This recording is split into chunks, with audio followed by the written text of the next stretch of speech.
And there's times where you just like, I know what I'm doing. Sure. Like when you wake up in the morning, you don't need a lot of time to know what you're going to eat. No. Yeah, you know what the plan is for the day. Yeah. There Mine's you go. Easy. Just don't eat. Just don't eat. Perfect. Just don't eat. Do you get angry when you see dishonesty and injustice in the world? Well, of course. Look at who's our president. Continue. I didn't say it. Moving on. Off the soapbox. Moving on quickly. Lyndsay, you easily absorb the energy of those around you. Yes. Yes, you do. Lyndsay, do you dream big? Yes. All right. You feel like... Hold on. Let me say this again. Sorry. You say this sentence a lot, or you start with this sentence a lot. Here we go. Quote, I feel like, etc. So you say, like, for example, I feel like you shouldn't do that. I don't know if I do that. I definitely know that I try hard. I can't say that I'm perfect at it, but using I and speaking first person wise is so much better than you do make me feel this way. You do this, you do that. So I've been very good. But that's taking getting older and going through stupid shit. But if you're feeling a certain way, you have to own that you feel that way and not put it on somebody else, even if that person is actually making you feel that way, because maybe they don't know that they're making you feel that way. So I think I've been better on the whole I feel like. I can't say that I've done it perfectly, but I feel I'm better on that side of it. You just said I feel like you're better on that side of it. See, there we go. There you go. Proof is in the pudding. Proof is in the pudding.com. Holidays are coming up, folks. Sign up for our newsletter. Number 8, Lyndsay, you're a good friend. Yes. I agree. Thank 100%. you. Number 9, you are spiritual. Yes. I would agree to that. As much as we disagree on spirituality at times, I would say you are spiritual. No, we disagree on religion. Religion. Yes. Oh, we have very different. Interesting. Very different. Because I'm not religious. I'm totally spiritual. Oh, we will have a conversation about that in the future, folks. Stay tuned. Stay tuned. Number 10, you are highly creative. Please. Agreed. You are dynamic. Agreed. A lot of these, I'm like, why am I asking? Why are you asking things? These questions? Oh, this is a huge one. This is a quiz. huge one. Here we go. Here, a huge one. You feel like you're an old soul. 100%. Yeah. You have a love-hate relationship with your brain. 100%. And last one, folks. You will never give up on love, Lyndsay. Drum roll. I will not ever give up on love. That is 100%. Yeah. Lyndsay, you 1 out of 14 was a no on this. So basically, you think with your heart, not with your head. Oh, no. God damn it. Now, is there a link, I wonder, with thinking, because I honestly was going through this too, and I'll be honest, I think I'm all of this as well. We both... I agree. You're a big heart, too. I'm a huge heart, and it's killed me a lot of times, meaning like, mentally, where it's like, I love people. I love, which is why... Well, and that's why it's easier for us to get heartbroken, too, because when we're, like, my dad is super, super brain-oriented. He doesn't really... I mean, he has his moments where he thinks with his heart, or makes decisions with his heart and acts with his heart. But overall, he's been very literal and very procedural. And I like that because I've gotten some of that from him over the years from my business and stuff like that. But I don't know.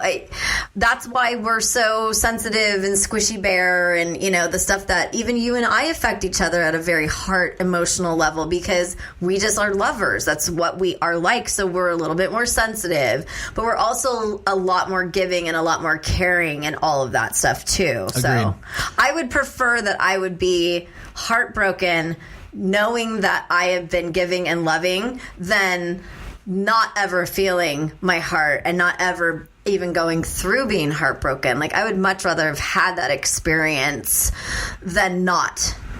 Do you know what I mean? Yeah, I actually look back again with me too. I actually am okay with leaving the seminary for her because wow, okay, yeah, I would have never traveled the States. Sure, I would have never went back to my grad school. I would have never actually I don't think I've ever would have met my wife at the same time. Well, see, there you go. It just, everything was so timely from that moment on of this is just so perfect where, I see why that happened because I was so picky.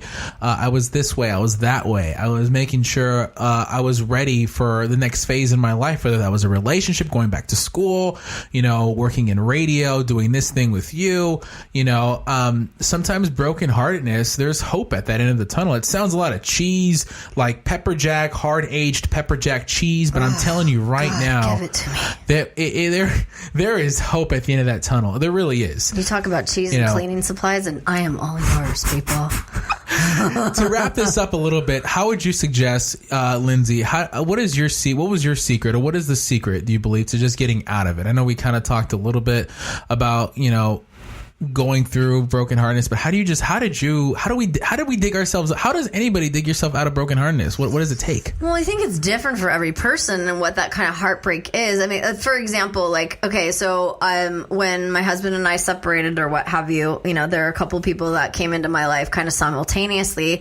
And then I moved back to California from Texas, from Austin, and I moved up to Burbank. And I did that intentionally because there were people up here that I wanted to live close to. I also needed to put a buffer between my family and my friends in Orange County and my ex-husband as well. So there was some strategy behind that. But I wouldn't have met you had I not done that. I wouldn't have met a couple other people in my life that have turned into some of the most important people in my life had I not made that decision. And that part of it helped me get through heartbreak, because I just had to shift, and I had to shift relationships. I had to shift my thoughts on things. I had to shift where I wanted to go with my business, with my life. Everything completely turned. And so I think that, but I just feel like it's super different for everybody else. Everybody's got their strengths and their weaknesses and how they're going to go through things. But at the end of the day, I think the most important part is to, no matter what, you have to choose you first. And that's something that I unfortunately didn't learn until a little later on in life here, because I always wanted to take care of everybody else. And in so doing, I let go of who I was and what I really wanted to do. And so now that I have that back, if I ever even had it, which I've been contemplating on, I love it. And the part of our podcast is that part of it is the fact that we're putting our voices out there and we're expressing these feelings, and we hope that some of you feel the same or feel completely opposite, and even still makes you think through okay, how did I do that? Why did I do that? What's this? What's that? Because, that's what we're here for, is to, help you guys through shit if you've got stuff going on, and help each other through stuff. So agreed. Choose happiness. It's very, very expensive therapy. It is expensive. So if you guys would like to send us any money, that would be great. Fantastic. Again, talk to us at almostbearpodcast.com. I just think choose happiness. Prioritize. I think you hit on the head. Choose yourself. Choose happiness. Mm-hmm. If you have to go to therapy, go to freaking therapy. Yeah, because if you're not happy and you're not taking care of yourself, you're incapable of really, truly loving and taking care of somebody else. Yeah, there's no shame in it. And keep a gratitude journal. I've done that too, where it's that's a good idea. Yeah, you thank yourself, thank you for this day, thank you for my job, thank you for this cup of coffee I'm having. Start with the small stuff, the easy stuff, count your blessings. Again, that's pretty good, great cheese right there. Maybe a little mild cheddar, but still, count your blessings. Seriously, I'm being honest. Count your blessings. Mm-hmm. And you know what? Therapy. I'm going to say it again. Seriously. I'm going through therapy right now, just sorting out my own life, dealing with some stuff. Mm-hmm. And it's probably the best decision I've made in a while, is just saying, hey, outside of getting on this podcast. That's true. That is true. And also, trying marijuana last episode was fantastic too. But again, if you've ever been brokenhearted, if you want to share your story, we want to hear from you. We do. All your stories. Again, if it's brokenheartedness, even if it's I've never been brokenhearted. Oh, freaking liar. Please, lies. Yeah, lies. Tell us your lies. Lie to us. Yeah. And you can send all of your stuff to these two dipshits at talktous@almostbearpodcast.com. Yeah, and don't forget to rate, review, subscribe us on all your social media platforms.